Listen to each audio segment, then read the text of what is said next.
Rachel Campos Duffy and her husband, Sean Duffy, are our guests. They've written All American Christmas, a wonderful book about celebrating the spirit of Christmas with the Fox News family and to enlighten all of us about faith and family. Stay with us.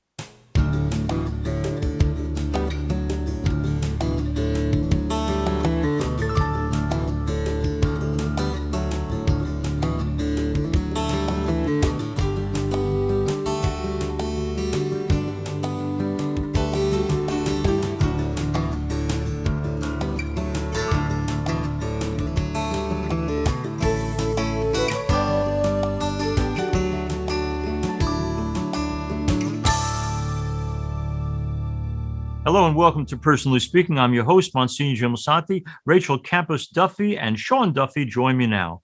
Rachel is co-host of Fox and Friends Weekend, and she's the host of Moms on Fox Nation, Fox News Channel's on-demand subscription-based streaming service. For nearly 9 years, Sean Duffy represented the people in Wisconsin's 7th Congressional District, the state's largest district, and he's currently a Fox News contributor. Rachel and Sean have been married since 1999, and they have 9 children. They've written a new book called All American Christmas, which is a collection of personal stories, family photographs, and Christmas recipes from some of Fox News' most beloved personalities, including Steve and Peter Doocy, Brett Baer, Martha McCullum, and many others. Rachel and Sean are here with us today to talk about what is most important in their lives, their family and their faith, and why they decided to write All American Christmas. Joining me now, I'm so pleased to welcome to Personally Speaking, Rachel Campos Duffy and Sean Duffy. I want to first of all tell you that this book we're going to talk about, All American Christmas, is #1 on Amazon's list, written by Rachel Campos Duffy and her dear Sean Duffy. Guys, thanks so much for coming on the program. First question I have has nothing to do with the book, which we'll come back to in a moment, but I do probably 2 and 3 weddings every weekend, and I don't want to give a canned talk. So I always say to the couple, if you want me to do your wedding, I want it to be based on what you think, what you feel. So instead of some generic talk on love and marriage, write me an essay. Why, of all the people in the world, why is this the one you can be sure is the one for you? So Sean, we'll put you on the spot first. Why Rachel? Yeah, thanks for that. It's easy because you know what? We would never have thought we would have been a great match for one another. We did a reality TV show. Doesn't everyone meet that way, Monsignor? Never. I hear Bumble, I hear Tinder, but I don't hear about meeting on MTV. No. So this is before Tinder. This is old school reality TV, and we're the first reality TV couple in the country, like ever.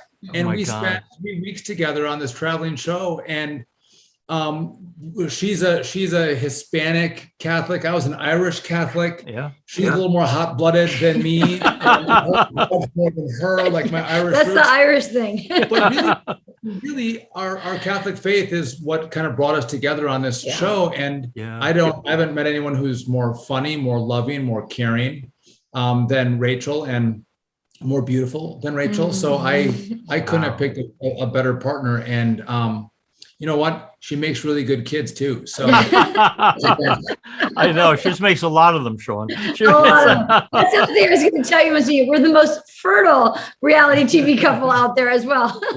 Before the show, I talked to Anna, who's my mother's caretaker, and I said, Anna, you're from Salvador. How many? She said, I'm one of 15. So come on, guys, you got to keep up. I'm just kidding. John is the 10th of 11 in his family. Oh my God. Was, for our generation, even at that time was, his mom said on the street, there was a few with 6 and 8, but 11 was like a generation before that. So he came from a big family. I thought I had a big family. We had 4 kids in my family, but we were nothing next to the Duffys. So. Oh, isn't that great? And you know what? They've been wonderful. The kids have been a wonderful part of our life. They're awesome. Yeah. And we always think, because kids can be hard, right? It can be challenging at sometimes. And we always go, what is it going to be like 10 or 15 or 20 years from now at Thanksgiving and at Christmas, and over the summer when you bring people back, if you have 1 or 2, they might not come back. You might be by yourself. We're never going to be by ourselves. Never going to have that problem, and then the last one has Down. So we really never will be alone. No. I had a great couple, good friends of mine, Chris and Lauren, and they found out they're expecting with the Down syndrome. And she was getting so much pressure to terminate. And so I said, look, you don't want to talk to me, but I have a great couple in the parish. And when they met with the Dolans, the Dolan parents said, look, we got a bunch of kids, as you know, but our favorite is a Down syndrome child. So they obviously had the child, and Harper is a beautiful child. And they now say, we can't even imagine what we were thinking, because this kid is such a gift, and now their child's about 2 or 3 older than yours, Valentina. But you're talking, I don't know if you have many priest friends. You're talking to one priest. I was the Lamaze coach when my sister delivered, and one of these crisis pregnancy things. And the doctor didn't know I was a priest. He thought I was her husband. I was dressed casually. So he said to me at one point, "Come on down here. Your son's head is cresting." I said, "No." No, thank you. Oh my God, no! I'm going to stay up by her head. Are you kidding? So Sean, were you in the room for all these kids? I was in the room, but usually as I was there for the childbirth, she was usually mad at me for whatever. He was never supportive enough. You never can be supportive enough as a husband. Right, that's the truth. The pain of childbirth, you can never win, and I never did. Yeah, I always was pissed off at him at some point. We put Sean on the spot, and he was incredible with the things he said about Rachel. But Rachel, if your priest had said, "Hey, why Sean? Of all the men in the world, why Sean? How come?"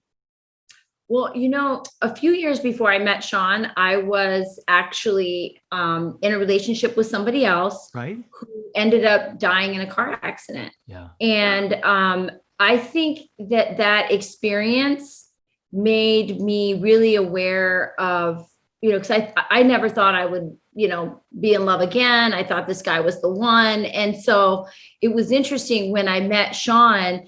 I knew I instantly tuned into his good qualities. And I really think that experience had a lot to do with why I was in tune to it. And Sean will tell you that, our relationship when we first met was a little bit on and off, but there was a point where I knew, and we were pretty relatively, only knew each other a few months at this point. Yeah. And I looked at him and I said, I think I'm going to marry you. And he thought I was nuts. And I just had a sense from, maybe because I was in the accident myself, Monsignor, so I survived.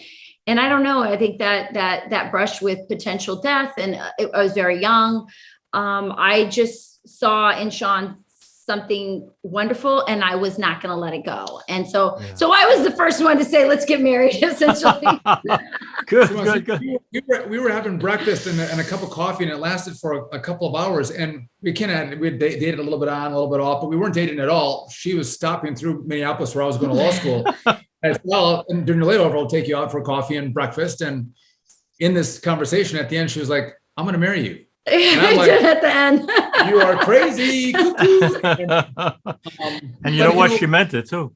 I did. She did. We've been together ever since. And listen, for us, to have someone who has good qualities, and as the two of us in our marriage and God, we look at that and go, a lot of things can happen in marriages, but I have someone who really meant it when she said, goodness, what do we say? What do we say again?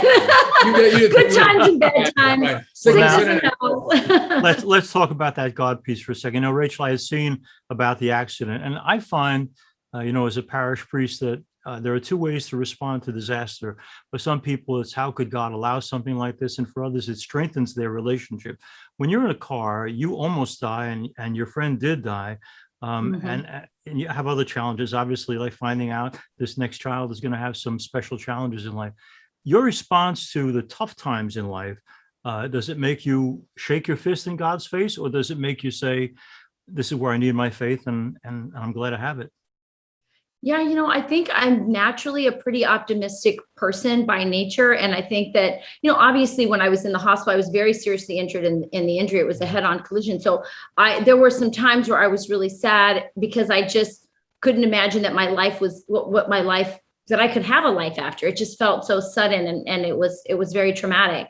But I do remember lying on the side of the road and praying, and when the people who found me, they said I was praying. I don't remember it. I should say I was reminded by the people who found me. So I've always relied on my faith. I've always felt like my parents gave me something that when I was in my darkest hours, I could rely on. And I'm always very grateful for that. Yeah. And I think that when I found out on the phone that Valentina was going to have not only heart issues, but they told me she was going to have Downs. And I said, are you sure?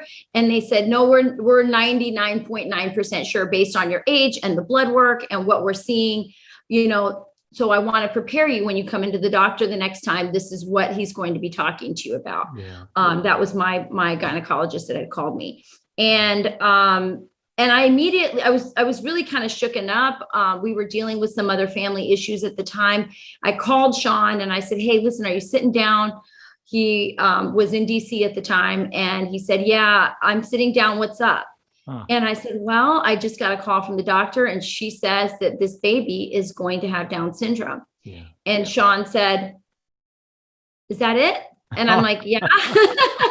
Yeah. And he said, I mean, we know because we're friends with Kathy McMorris Rogers, who's a congresswoman who has a child with Downs. We've known her son, Cole, for a while. He's a great kid. And we've known other families and with children with Downs. And Sean's instant reaction was, everyone we know that's had a child with Downs says it's the best thing that ever happened to them. So, and my any worry I had just went out the window with that. And I'll tell you, Monsignor, she is the family favorite. Like the other kids have been family favorites, but then everyone moves on to the next baby.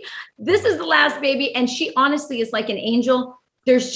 There's something so special about her. Yeah. And she's like we say she's the only thing we all agree on.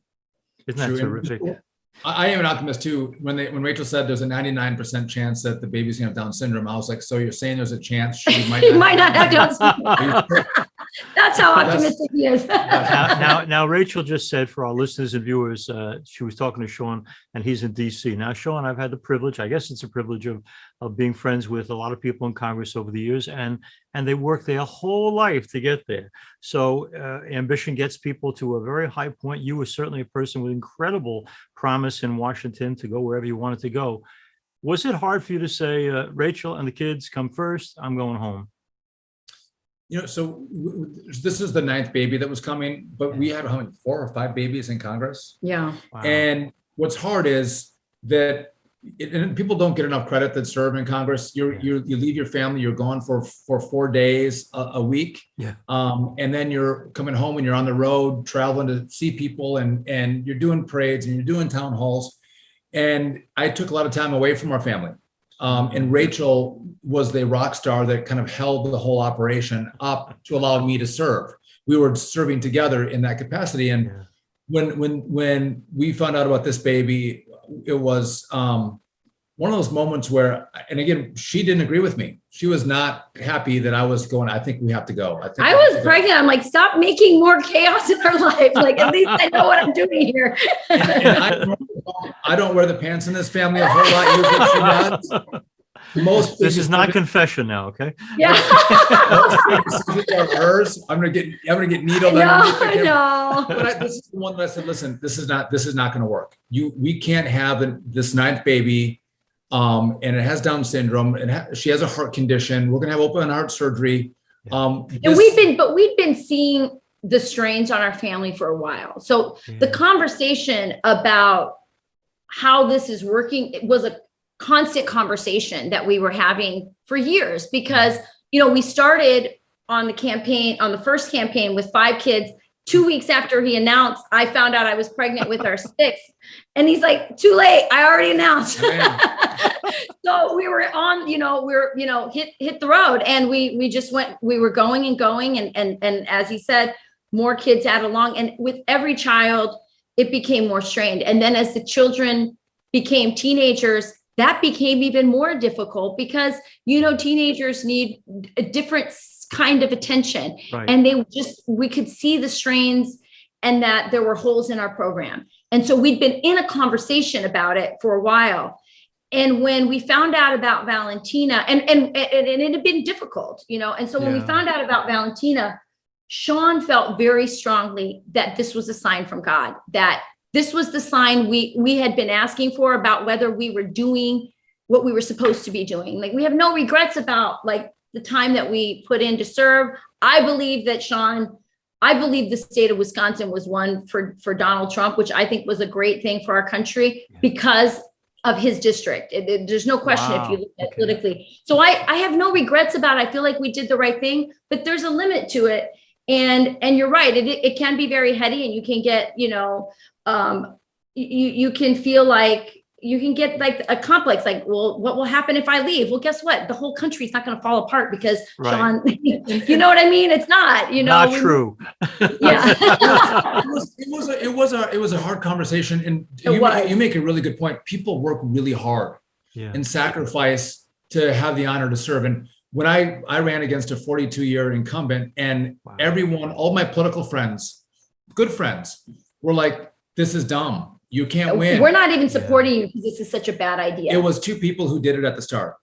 The two of us. I'm the only one who said he could win. We were the team. And then we had some good Catholic friends that would support us and help fund us. I mean, wonderful people.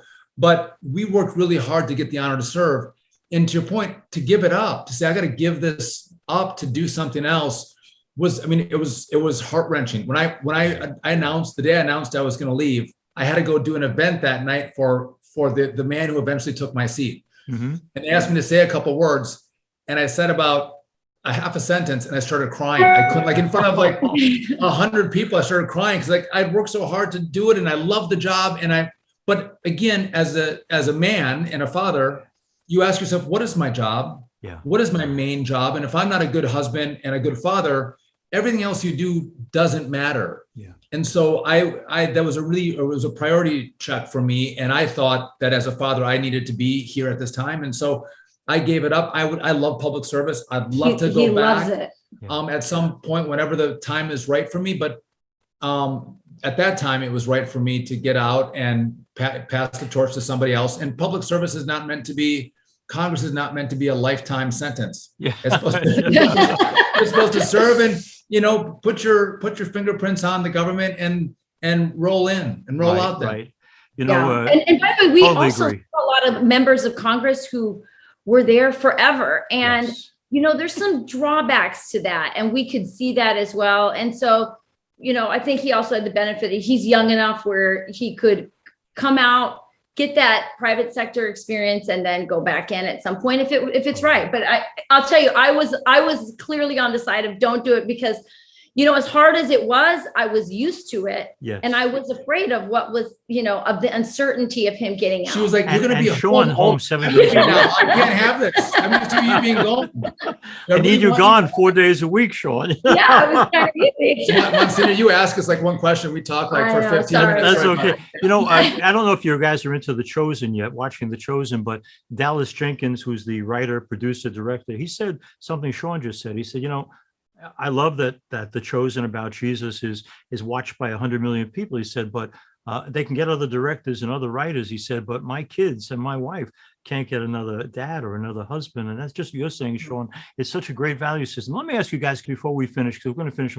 You guys are trying to be terrific parents, but I have to believe, just as I am the child of Nicholas and Cecilia Lisante, that your parents did something right along the way. So, Sean, let me ask you, for whatever challenges they had in life, what did your parents do right in raising you?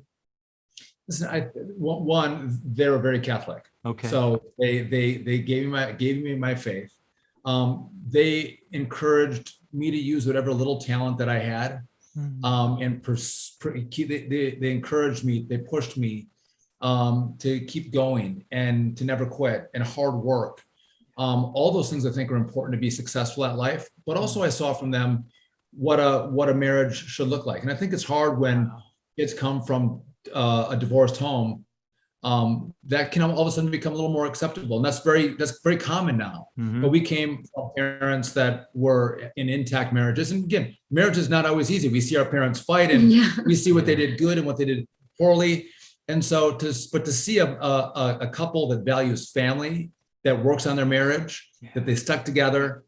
They taught me how to work, and they taught me to, shoot for the stars. And so those were the greatest values that they gave me. And now I'm a very Republican conservative.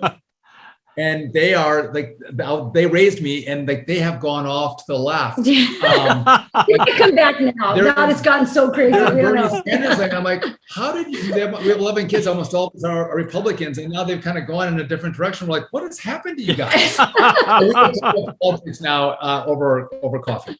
Yeah. But to her credit, to Carol's credit, she would have a Bernie Sanders sticker and a Duffy for Congress sticker on her. That's what I said. Oh my God. You know, I do exorcisms on the side if you need me.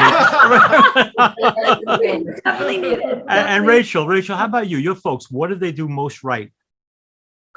So I think that my parents stuck it through. I think in modern times, a lot of parents go, I'm going to just, do my own thing. And I think my parents stuck it through. So I think that example is really important, that it's a vow between you and God and your spouse, and that it is for life. So I think that is really important. And also my father is the first generation Mexican-American, born in Arizona. My mother is an immigrant from Spain who experienced, her family experienced a lot of persecution from the communists, from the atheists, and they were good Catholics, and they withstood a lot. So I learned a lot from her experience and her family's trauma with dealing with the Spanish Civil War. And my mom and my dad instilled in me a love for this country. And they told me that this was the greatest country on earth, that I could do anything I ever wanted to be. There was never an opportunity that my parents ever told me I couldn't have, or I couldn't, aspire to. And again, they just taught me that I'm not a victim. It's just the greatest liberation, right? I mean, there's so many people that are shackled by this feeling of victimhood. And my parents just said, listen, you're blessed. You're an American. You live in the greatest country on earth. Yep. Go out and do what you want to do. And that's been sort of the spirit that I think I've brought. I hope I'm bringing to my kids. We always say we have two sayings for our kids. One is, I didn't raise you to go to Harvard. I'm raising you to go to heaven. And that's our goal.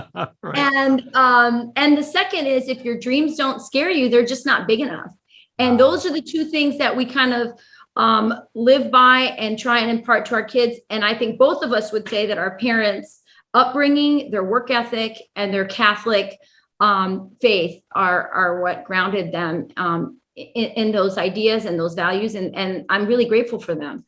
You guys have just come from an awards ceremony where Tamira, the woman who won the wrestling gold medal, was awarded. And she was a guest on our show a few weeks ago. And I said to her, I wanted you on the program, not just because you're a woman of faith, but you're so proud to be part of this country. And sometimes we don't find a lot of people who don't make excuses. And you're right, Rachel, no excuses needed. Last week, we had Lydia Bastianich, the famous chef, and she's I love her. You had her on? But she said the same thing. She said, hey, I came from a country that was taken over by communists, Yugoslavia. I lived in a refugee camp, and this country made me welcome and gave me the success opportunity. She said, I love America. Couldn't say anything negative about it. And I wonder why we forget that. Like, we're all immigrants at the end of the day. Why don't we remember how great it is that we've been given this incredible opportunity? So true. Well, I think this is the real crisis that we have in the country. Is you have social media and our educators who are teaching our kids to hate the country and filling them with this venom, and then talking about forms of government, and they glorify socialism and communism. They don't talk about its horrors, but then they talk about the greatest system that's ever existed on the face of the earth, our system, and they demonize it and diminish it. And these kids are buying it, and they do this on social media as well. And if you don't love your country, your faith, your family, bad things start to happen. And we're seeing that right now, the fruits of the work that the left has done. And I'm nervous about, how do we get these kids back? And how do we get them into the pews? Who's bringing them back to church? You're going to have a secular, faithless society, which is very different than what this country has been throughout our history. And it's uncharted territory for us, and it takes thoughtful leaders to go, how do we bring it back? But he sounds very optimistic, but he's usually, to be honest, when we have discussions, Sean feels good that our generation even those who kind of skewed off are kind of going, wait a minute, this is just, common sense is starting to come back. We're seeing cracks in some of the systems that are, these people have erected. But the young people, he's right. I mean, I don't know. I mean, to them, it's normal that their government would shut down their church. That seems normal to them. That seems absurd to us. Yeah. But if you're 12 or you're 8 and you live through that and you're wearing a mask for 2 years, and because your government told you to, I mean, I'm sorry, we're getting into this submissive, authoritarian Chinese social credit system kind of, thing. And I don't know how we come back from it if we don't. When I speak to young people at universities, the one thing I say to them all the time is, this is not normal. This isn't America. This isn't what it used to be. And I think we've normalized it. A couple of things. First of all, I don't know if you guys have a chance recently because you're so busy, but I love now when I go down in January to the March for Life to see that I have overwhelmed by high school and college kids who are still carrying the banner for the sanctity of human life. And I'm an old guy, but they are young and they know what's fair and they think what happens to the preborn is unfair. And I just have hope that these kids are going to re-embrace the right values. And the second thing is your kids, when they go to college, no matter how secular their college is going to be, raised by Rachel and Sean, you don't think your kids are going to fight back? I know they're going to fight back because you're their parents, because you made them who they are. You guys give me such hope and confidence in the future. You really do. As long as your kids are being formed and shaped by you, we have wonderful promise in this America. Don't you give up. Don't lose hope. And by the way, for my listeners, All American Christmas, please go out and get it. I'm going to give this to everybody in my family. So just on the Lisantes alone, you're going to make a mint. You'll keep us at the bestseller list. Thank you. You're so good. Thank you, guys. Monsignor, there's no supply chain issues with this book. It's made here in America. It's not sitting on a container, in California. It's not stuck in China. Thank you. If anyone on their Christmas list loves Fox News, they're going to love this book. You're the best. How good, how good you guys are. I hope you listen. I won't say to go home and make another baby in my honor, but please just take care of the one. Just know we're praying for you guys. I'm not opposed to it. You're the best. Thank you so much. Merry Christmas, Thanksgiving. Please be well. As we end today's program, I want to thank you all for being with us. If you have any comments to make, please send them to me at personallyspeakingpodcast@gmail.com. You can get past episodes on YouTube by going to Personally Speaking with Monsignor Jim Lisante. And don't forget to click like and subscribe. You can get other past episodes by going to personallyspeakingpodcast.buzzsprout or www.closeencountertv.com or www.ollmp.org. Personally Speaking is also on Facebook at Personally Speaking with Monsignor Jim Lisante. And now we're also on Instagram at Personally Speaking Podcast. I'm privileged to serve as host and executive producer of Personally Speaking. Our producer is Lisa Jandovitz. Thanks so much for joining us. We'll be with you again next time on Personally Speaking.